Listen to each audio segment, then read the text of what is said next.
I'm Vic Myers. Welcome to The Resistance. Once upon a time in America, we had strong local communities.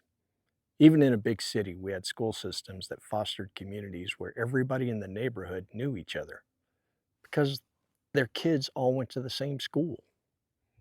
Where I grew up, Beulah, Colorado, we had to be careful as kids. All of the adults knew us by name, and all of our parents talked, even if they didn't like each other. If I got out of line, I could count on somebody giving my dad a call, and I'd have to answer for my transgression.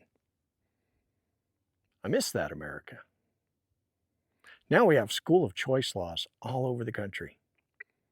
The right-wingers weren't able to get their vouchers, but they were able to get the center stems to go along with charter schools and school choice. And there went our communities. Nowadays, two kids can grow up a few houses apart and never talk to each other. Their parents don't know each other and don't care to, or don't have the time to because they're working 2 and 3 jobs. What are we doing to our kids? We used to have science fairs where we would brag about how my kid got first place. Or, hey Joe, your kid beat my kid in the science fair, and here she had a pretty impressive experiment. Now, there's too many in our country who champion leaders who tell us to doubt science. Don't worry, son, you'll get over those measles. Don't be taking Tylenol for those growing pains, it'll turn you autistic.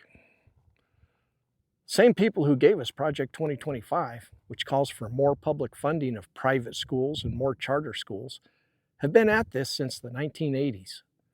It's only now that they put it in writing. And another side effect of the loss of community is that we stop seeing our kids as important parts of our community. And they're noticing. Our kids see the adults failing them, and they're speaking out. They're marching out of class and onto Main Street to let us know that they see us failing them. They're telling us that they're worried about the future we're leaving them. And how are we reacting? Well, thankfully, a great many of us are telling them that we're proud of them. But then there's the others. Those who are championing the loss of community. Those who want to see a racist, authoritarian future for America.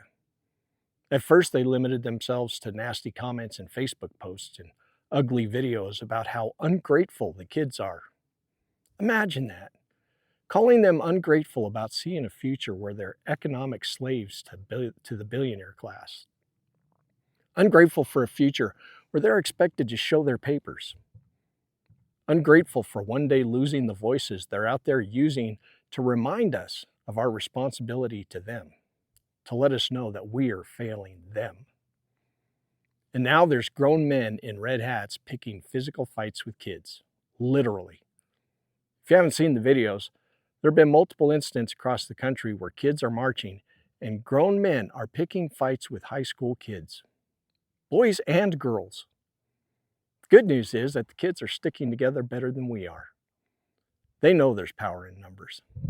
And so far, these grown man babies are getting their butts kicked by the kids. Maybe it's time we remember that strong, community-based schools did a lot more than teach the ABCs. Maybe it's time we pull our heads out of our collective backsides and give our children the schools that they deserve. Community-based schools. Thanks for listening. Good day.